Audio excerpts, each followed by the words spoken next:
your love. Give us a true desire to eagerly seek your face.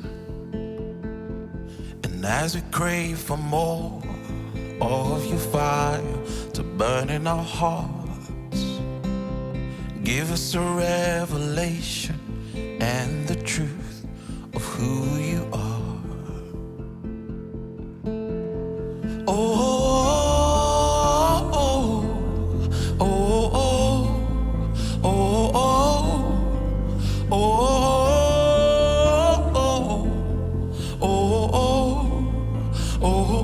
Give us a culture of love.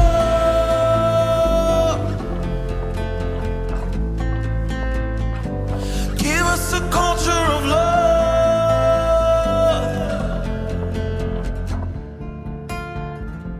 Oh Lord, we see your power moving through this generation. Give us a culture of love, the revelation of your grace. So let your kingdom come unto the earth as it is in heaven, and fill us with fire, holy fire, for your love. Give us a culture of love. Yeah. Give us a culture of love.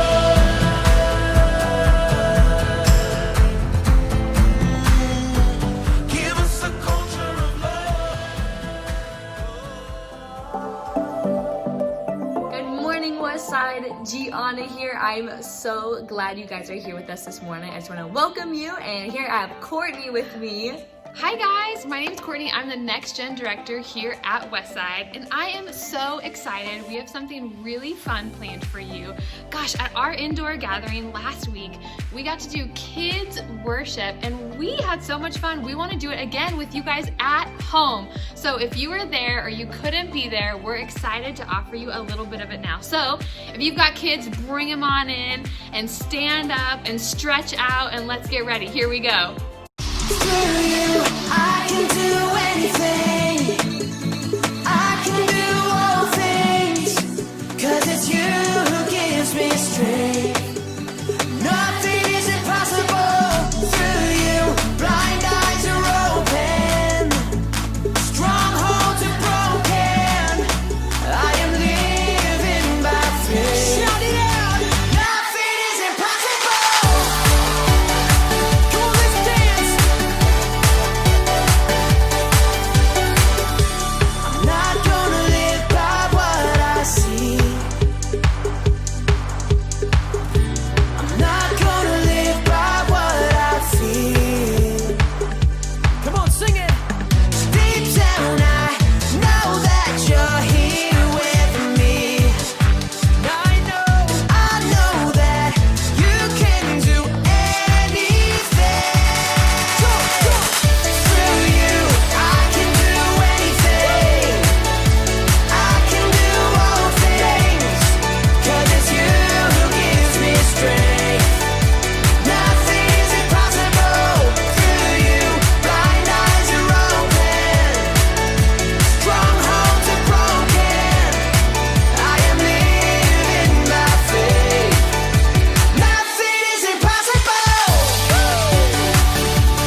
Oh, that was a workout. I think I got like 5,000 steps. Oh my gosh. My heart's still racing. Oh, are you guys sweating? Is anyone sweating? Oh, that was wild. Man, good thing we put on our workout bandanas for that. Oh, you guys, that was so much fun. I'm so glad that you made it with us this morning. And if you're new, we just want to welcome you and let you know that we have a fun little treat in store for you. So there is a link in the comment section that says new. You can click that link and just fill out all that information. That just helps us get to know you and follow up with you, as well as giving you our coveted Westside mug. So winter fun. green. Ooh, perfect. The comments are there. Oh yeah, somewhere. There. You'll find it. Yeah, you guys are smart people. We had so much fun with you guys last week being indoors at Willamette Christian Center.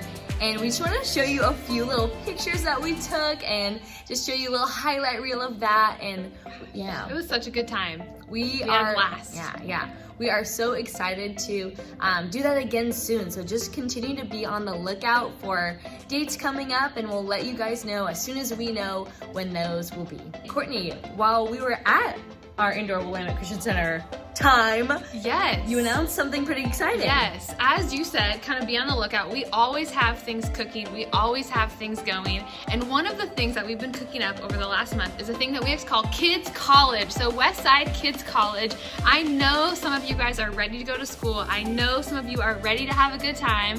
And so we're really excited to announce that this month starts Westside Kids College, which is a 2-hour class specifically designed for you. This month we're gonna have dance classes and we're gonna have Lego classes, and you get to come and you get to hang out with your friends, and we're gonna have snacks together, and we're gonna talk about Jesus. And we're also just gonna have a really great time, either dancing or playing Legos. There's gonna be some competitions, there's gonna be some new learning things. It's gonna be really, really fun. So I've sent out some emails, Brooke sent out some emails. You can sign up and register online. Their spots are limited, so we wanna make sure that if you wanna be there, you get to sign up real quick. Get in. Also, like I said last week, Christmas is here and we are so excited to do Advent with you. If you guys haven't done Advent before or need a reminder on how to do it again, we have some really cool Advent boxes. Nice little starter kits. For your family that is just gonna have some really fun stuff in here. So there's Gianna, some did little we put goodies. these together? We did. We made Yeah, these. we did. Courtney made. Wow, so special. You are getting a man. Courtney Gianna made Advent starter kit. That is right. Wow. A lot of hard work and sweat went into this. A lot of nights. Oh yes. There's some cute little candles and just some directions and everything for you guys to know what to do. We're gonna continue to keep you updated on how to get these boxes. So keep checking those emails and we'll give you the information on how to receive one. And speaking of emails, I'm also going to be sending out an email about Advent to all of our kids, all of our families. We love Advent at Westside, and we've worked hard to improve every single year how we do Advent. And this year, I'm really excited to introduce Advent at home for all of our kids. So we have special Westside Kid Advent bags, and in here is 5 weeks of stuff, 5 different activities, 5 different gifts that they get to open every single week for Advent. And so we're really excited that as we get to remember the coming of Jesus, the patience and the anticipation, that kids are gonna get to participate in this by grabbing a bag. So wait for my email to sign up and get your own Advent at home bag for kids. Yay! And with the Christmas season right around the corner, like I say as always, giving is just such a fun way just to love one another. I know I love getting gifts for my friends and vice versa, and it's just so fun. So on that note, I just want to continue to say thank you guys so much for your faithful giving. We really couldn't do it without you. It is so cool to see just the benefits that Westside has reaped from you guys, and just blessing each other and our family and just Eugene and locally and globally. And again, guys, we are so thankful. We have 3 different ways that you can give. So one of them is on our website. You can go online and use Tidely. We also have a really awesome Westside app that updates so you can see different events as well as use that to give. And then you can also text to give, which is super handy. And you just text the number and text give, and it'll tell you and walk you through all the ways of how to do that. Perfect. So that's kind of all we have for you guys. Thanks for tuning in. We're gonna toss it over to Brooks. Whoa, thank you, Courtney. Thank you, Gianna. So glad that you decided to join us for church online this morning. We just have this week and next week left in the book of Philippians, and so let's get to it. But before we get to that, just want to say thank you for those of you who were able to get registered for our in-person gathering that we had just this last Sunday night at Willamette Christian Center. Guys, it went so well. I was just so pleased with how it felt. It felt so good to be together. And so plans are in the works for us to be able to plan another gathering at Willamette Christian Center very, very soon. So keep your eyes and ears open for registrations for that. We still have to limit the amount of people that can come to those. At this point, we're hoping that restrictions don't tighten. We're hoping that they stay the same, or obviously we hope that they loosen. And so we'll also be keeping our eyes on that. But I'm really looking forward to being able to meet again. And plans are in the works, hardcore for Advent, for Christmas. Can't wait to enter into that season with you guys. And I'm just proud of how our church is continuing to adapt and respond and pivot, caring for one another, caring for those around us. I couldn't be more grateful for you. So thank you. And I thought that this week would be the last week of Philippians, but I'm looking at the text and I just felt like I gotta handle this little section right here. Next week will be our last week. It'll be 20 weeks in the book of Philippians. And I have loved how this has gone. Truly, opportunity knocks. But even before we get to all that, listen, we haven't had some bloopers in a little while. And, I'm a big fan of the bloopers. And so I wonder if you feel like you might be having a bad day or a bad week, just check out some of these people who are having a really bad day at work. Check it out. All right, Tyler, first time driving a forklift. I want you to pick up this container right over here and put it over there. Got it? One less and he's ready to go. Be careful of the customer's truck over here, okay?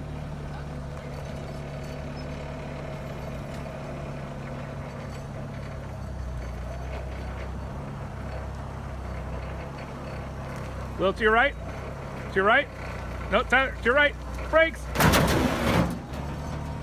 Uh-oh.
So before we dive into what Paul has to say to us this morning, let's rewind a little bit, get a little context for what's going on in the story so far. Remember, Paul is writing this from prison, and he's in Rome. Okay, so let's remember, Paul is in Rome right now writing this letter. This is modern day Italy right here. This is modern day Greece. This is Turkey over here. Paul's in Rome, and he's writing to this little Roman outpost, Philippi, right here. Ephesus is here. Corinth, the city of Corinth, Thessalonica is right here. And Paul is writing a letter to a group of Christians that are over here, that he planted this church, and he ministered here, and then he moved on to plant other churches, and then they continued on just leading themselves. And he did this with lots of places. He would write letters back, and these are some of the letters that we have in our New Testament today. And so what he's going to talk about in this little section of scripture that we're going to read today is when he left Philippi. By the way, Rome is about 800 miles from Philippi. It's about the distance between Eugene and San Diego. That's about as far away as they are. And when Paul left Philippi, he would go around and he would plant some other churches, and the Philippians would be sending him money. They would be sending him some support because he was traveling around, and he would try to make some money whatever city that he was in, but he needed supplies, and he needed to be able to take care of himself. So they were supporting him.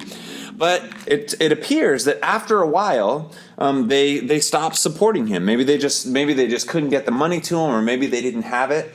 But now, presently, Paul finds himself under house arrest in Rome, and the Philippians are sending him another financial gift, and they're sending it in the form of this young man named Epaphroditus. At the beginning of the letter, if you remember, Paul is thanking the Philippians for sending Epaphroditus with some new provisions, with some financial assistance. And so Paul is thanking them. And at the end of his letter, he comes back to this financial gift that they are now bringing him as he is writing this letter under house arrest. That's where we pick up. So let's continue on with the story.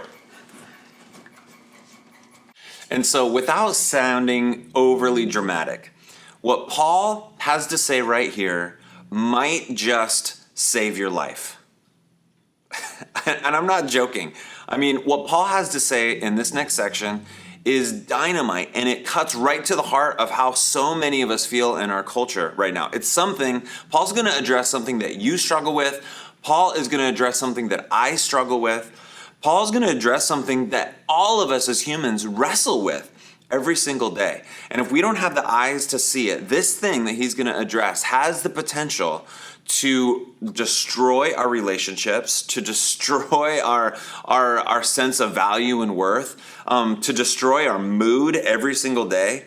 What Paul is about to address, if we don't have eyes to look at it and see it and call it out for what it is, then it has the potential to shipwreck so many things in our lives. But if we were to be able to just listen to what Paul says and take it in, understanding this actually has the potential to free you from some baggage maybe that you've been carrying for a long time. I've got a question for you. Do you know what every happy person has? Every happy person has something. Think about it. What is that thing? No, it's not Legos. I know some of you were thinking Legos. No, it's not Legos. I'll tell you what it is.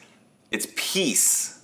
Peace. Every happy person has something, and it's this peace. You've seen it in people. You've even had moments where you've seen it in yourself where you just have this peace. Another way to say peace is the word contentment.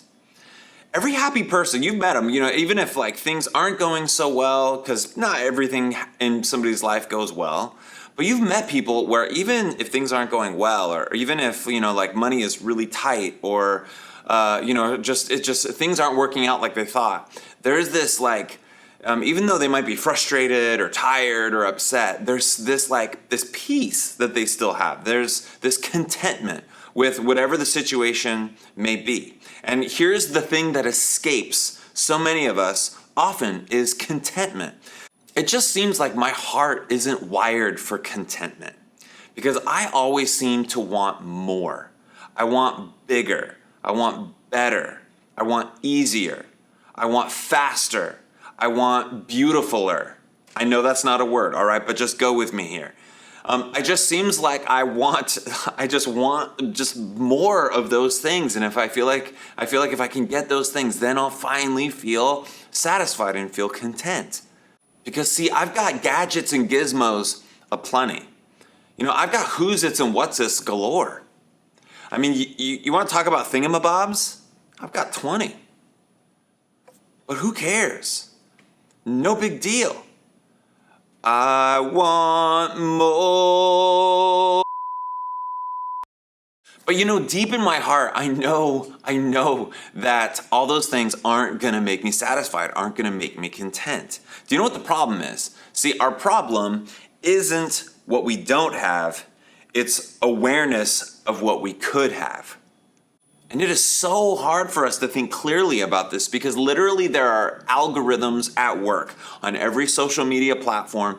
Every time we go online, they're looking at what we want to buy. They're listening to us. Have you ever had the experience? This happened to us just a couple weeks ago. Chrissy and I were talking about buying a new kettle for our house. Just to boil water. We're like, should we go with an electric one? Should we go with a stovetop one? We were kind of just talking about it in our kitchen, and then literally later that day, I'm scrolling online and guess what I'm seeing? Just coming up as advertisements. Yeah, kettles. They're just in front. They're like right there. And I'm thinking, wait a minute. Oh man, we need to turn off our device. I mean, they're listening to us. It's like a really, really freaky experience when you realize that just people are trying to sell us stuff all the time. And they're putting stuff out in front of our eyes that, hey, you could have this and you could have this and you could have this. And you don't need to replace that. No, you should upgrade that because see, we don't replace things anymore. We upgrade. See, back in the old days, you would hold on to something until it was dead and then you'd replace it. But now, no, we don't do that. We, when there's a new model out, we just upgrade. And all those things we're so aware of them. They're right in front of our faces all the time. And so it is so hard to be content.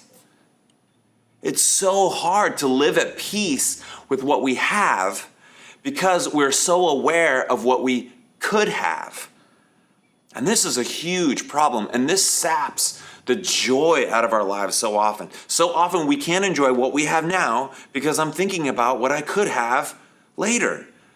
And what a sad thing for me to not be able to be thankful and grateful and just feel at peace and content with what I have today because I'm thinking about what I could grab hold on to tomorrow. And if we don't pay attention to this in our own hearts, I mean, this can really ruin so many things. It sends us into debt because we're always buying new things that we don't necessarily need.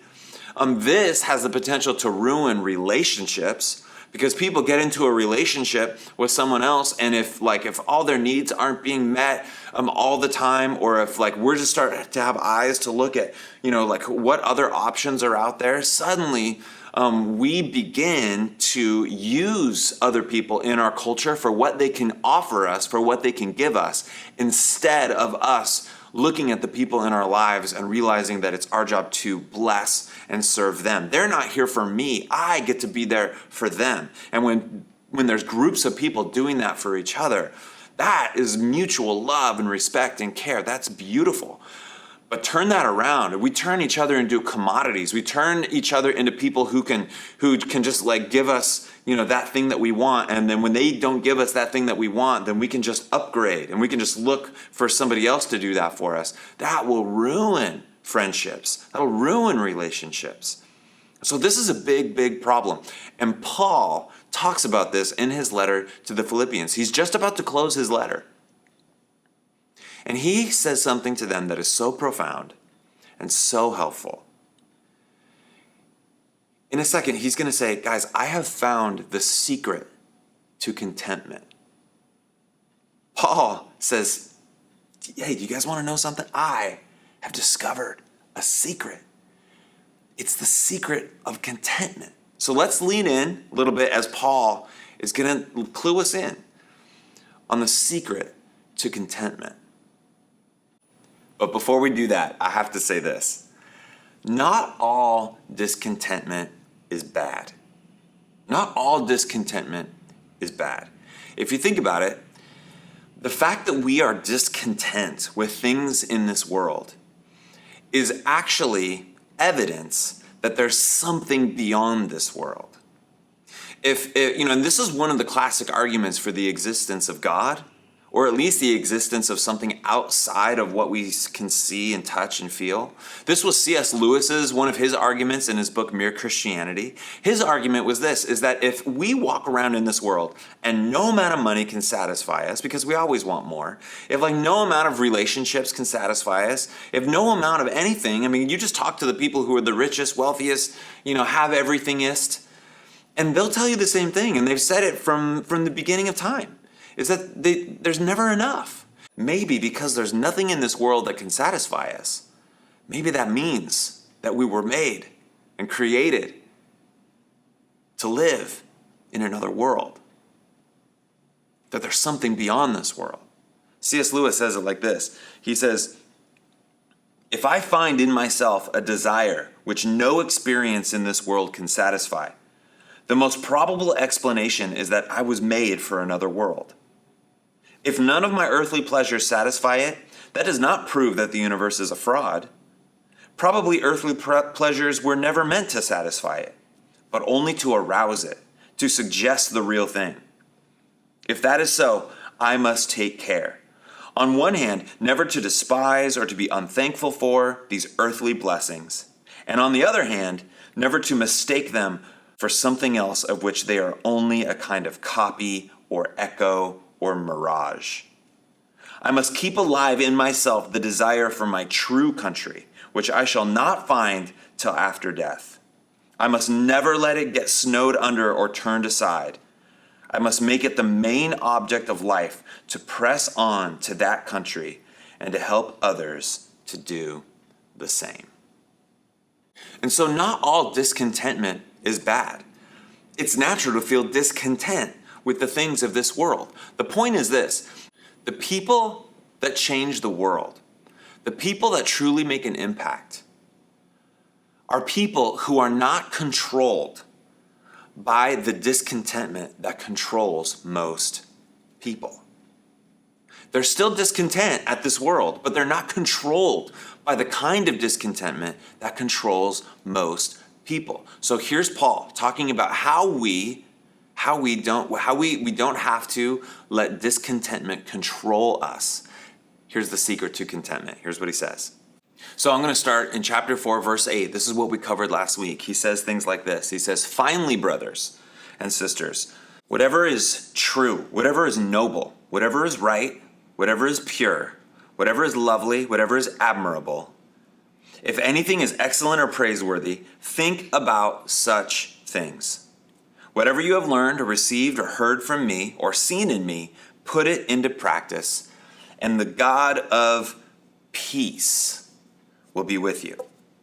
And then he goes on. He says this. He says, "I rejoiced greatly in the Lord that at last you renewed your concern for me." Remember, this is the part where he's acknowledging that they were financially giving to him and supporting him, but then it'd been a little bit of time since they were able to give him some provisions. And so they had sent Epaphroditus to Paul in prison to help care for his needs. And so he's thanking them. And listen to what he says. He says, "Indeed, you were concerned, but you had no opportunity to show it. I am not saying this because I am in need, for I have learned to be content whatever the circumstances. I know what it is to be in need, and I know what it is to have plenty. I have learned the secret of being content in any and every situation, whether well-fed or hungry, whether living in plenty or in want." And then he says this, which is kind of a famous verse because you've seen it, like tattooed on athletes. And he says this: "I can do all this through him who gives me strength. Okay, a couple things that I'm picking up from this passage. First, I have to learn contentment. I have to learn contentment. Notice Paul says it twice in this passage. He says, I have learned to be content. Gosh, this is so encouraging, I feel like, for me, because sometimes we feel like bad Christians if we're not just content, you know? Like, oh, I'm a Christian, I should be fine in every circumstance. But the fact is that contentment doesn't come naturally for most of us. I mean, for all of us, really. I mean, it's something that has to be learned, that it's a process of learning contentment. I hope that's encouraging, because if you don't feel like you're there yet, hey, then that means that you just get to take the next step, the next step, the next step. We get to grow in this because contentment is learned. Paul had to learn contentment. It's not something that can be forced. You can't just say, oh, I'm going to be content today, you know? Or Paul isn't saying that it's just a natural disposition. I mean, Paul could have said, hey, you know the secret of contentment? The secret of contentment is you just got to be a laid back kind of person, because that's the kind of guy I am. I'm just a glass half full kind of person. And so you need to be more like me, because I just roll with the punches. No matter what happens, I'm cool. You know, I mean, Paul could have like said, hey, just follow my example, because I'm just a content kind of a guy. But he doesn't say that. Paul says, I had to learn contentment. And if Paul had to learn contentment, then we have to learn contentment too. But here's the next thing, is I have to learn contentment no matter the circumstance. And learning contentment for Paul, regardless of the circumstance, was a tough lesson to learn, because Paul went through so much. I mean, Paul has walked through so much pain at this point in his life, and he is now, remember, in prison writing this. And he's saying that I've learned the secret of contentment, that I've had a lot and I've had a little, and I've learned the secret. I can be content in the middle of this. How can he do it? Well, the answer comes in that last little sentence that he says. And it's a verse that we often take out of context. We take this verse, I can do all things through Christ who gives me strength. And we apply it to sporting events, and we apply it to, like job interviews, and, like you go into like, I can do all things through Christ who gives me strength. Listen, when Paul says, I can do all things through Christ who gives me strength, his aim isn't achievement, it's contentment. The aim isn't what I can achieve through his power. It's the thing that he says that we can achieve through God's power is contentment, not achievement. Contentment.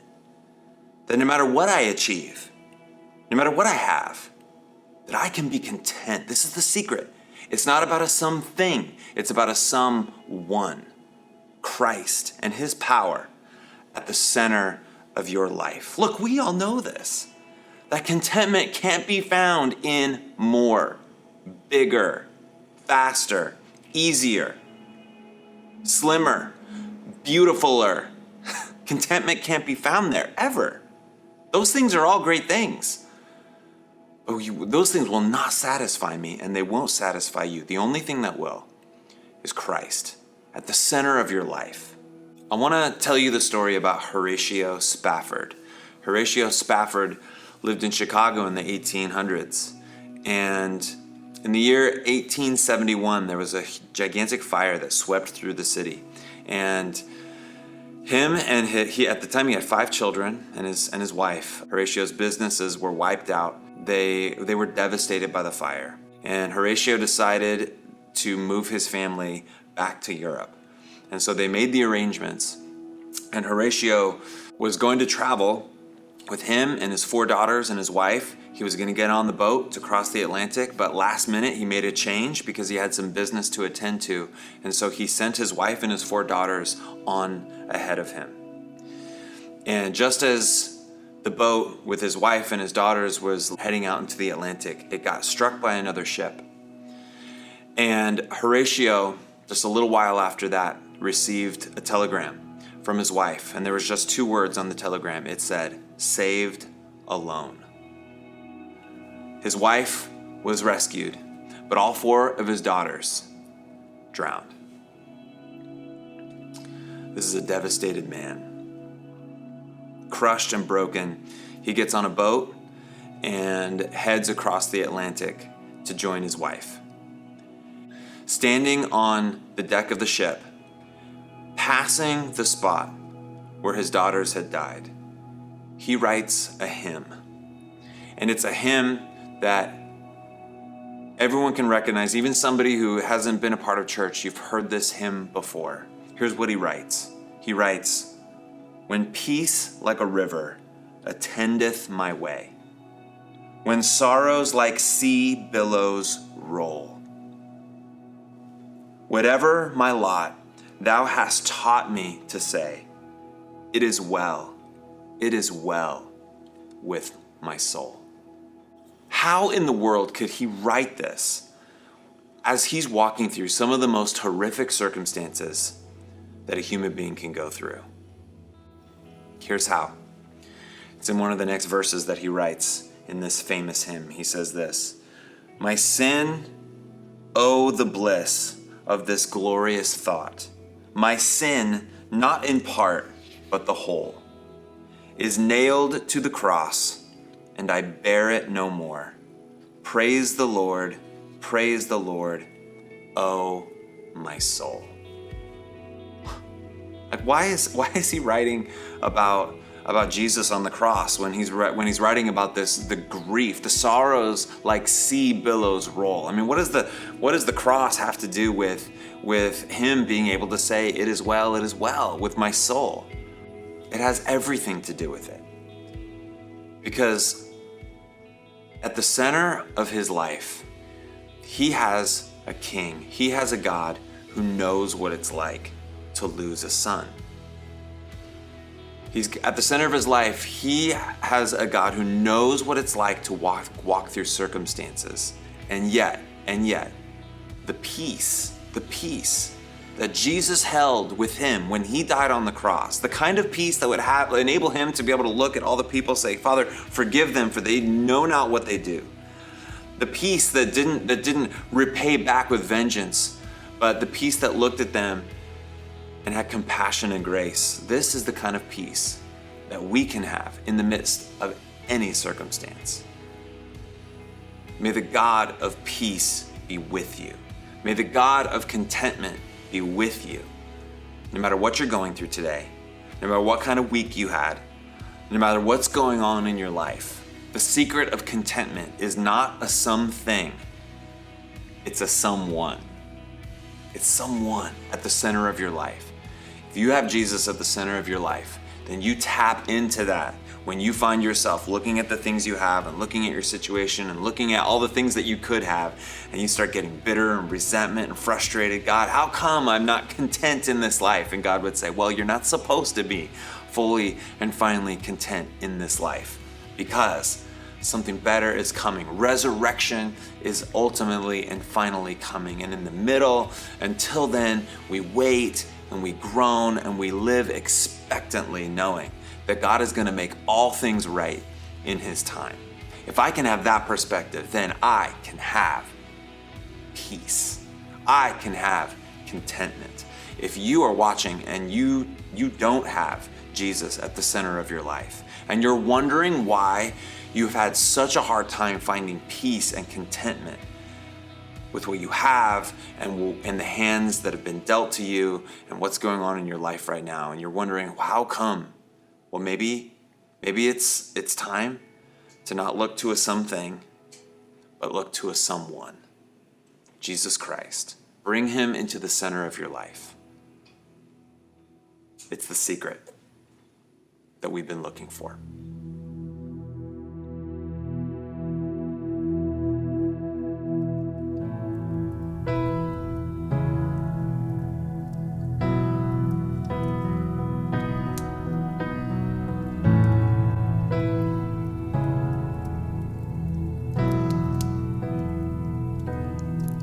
You give life, you are love.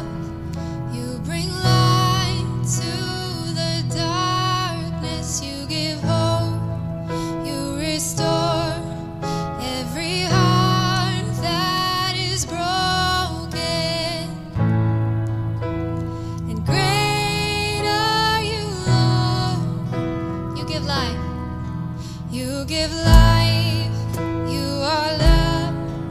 You bring light to the darkness. You give hope, you restore every heart that is broken.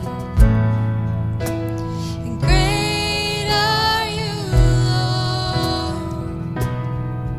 It's your breath in our lungs, so we pour out our praise, pour out our praise. It's your breath in our lungs, so we pour out our praise to you only.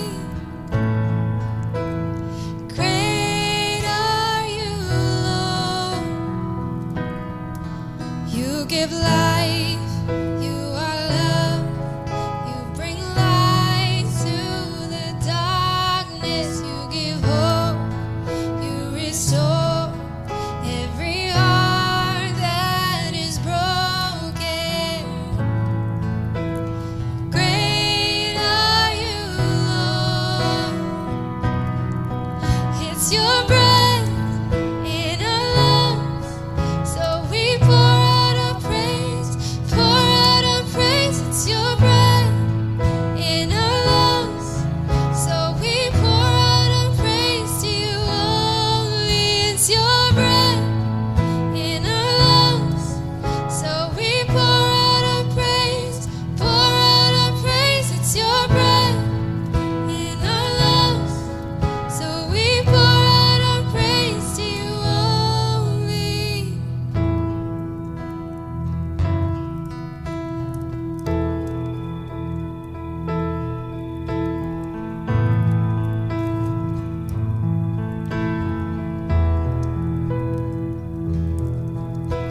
And all the earth will shout your praise. Our hearts will cry, these bones will sing. Great are you, Lord.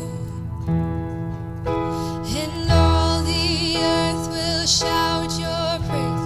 Our hearts will cry, these bones will sing. Great are you, Lord. And all the earth will shout your praise. Our hearts will cry, these bones will sing. Great are you, Lord. All the earth. And all the earth will shout your praise. Our hearts will cry, these bones will sing. Great are you, Lord. It's your breath in our lungs, so we pour out our praise, pour out our praise. It's your breath in our lungs, so we pour out our praise to you only. It's your breath in our lungs, so we pour out our praise, pour out our praise. It's your breath in our lungs, so we pour out our praise to you only. Great are you, Lord. Great are you, Lord.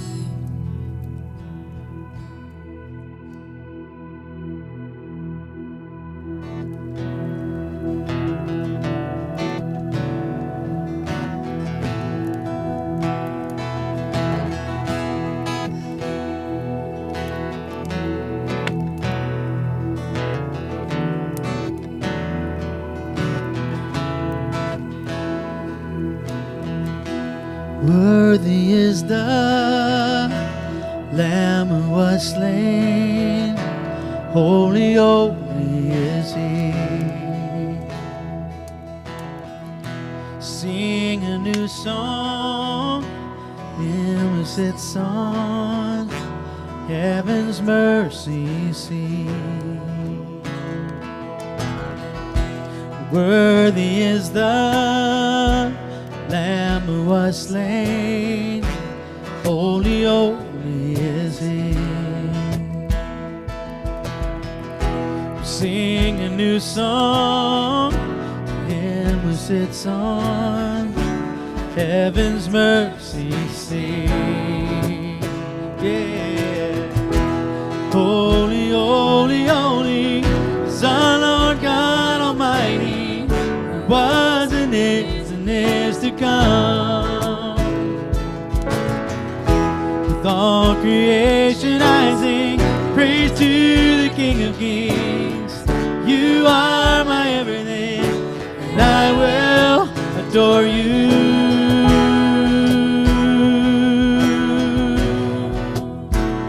Will adore you.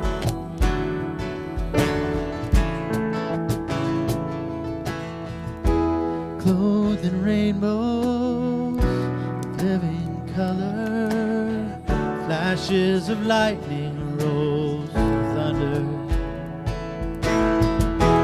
Blessing and honor, strength and glory and power be to you, the only wise King.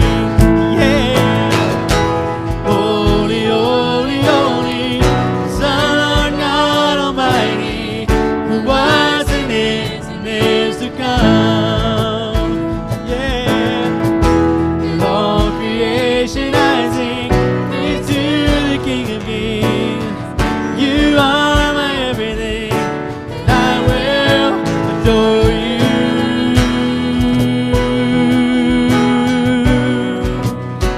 I will adore you. Yeah, I will adore you.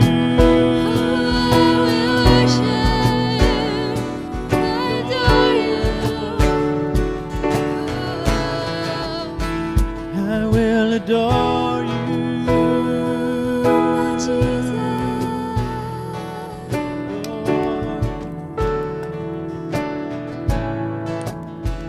I will adore you.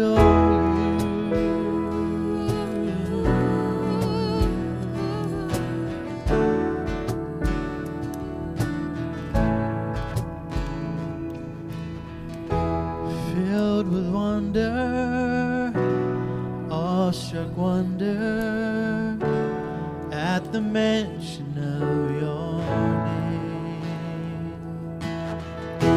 Jesus, your name is power, breath of living water, such a marvelous mystery. Holy, holy, holy is our God Almighty, who was and is to come. Yeah. With all creation I sing praise to the King of Kings. You are my everything, and I will adore you.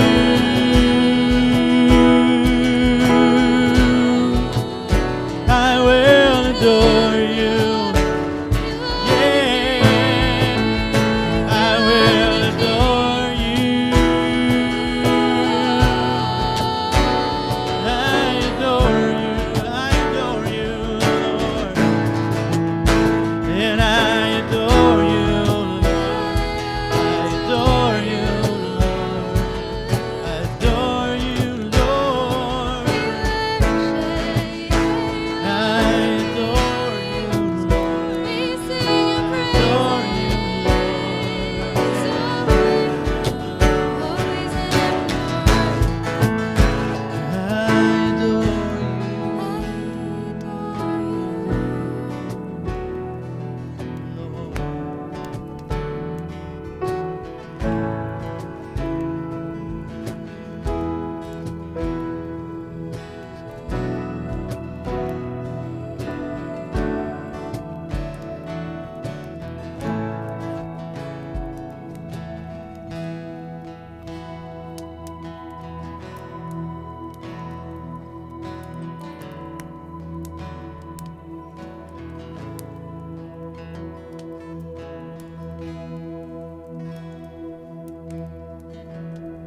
your love. Give us a true desire to eagerly seek your face. And as we crave for more of your fire to burn in our hearts, give us a revelation and the truth of who you are. Oh, oh, oh, oh, oh, oh, oh, oh, oh, oh, give us a culture of love.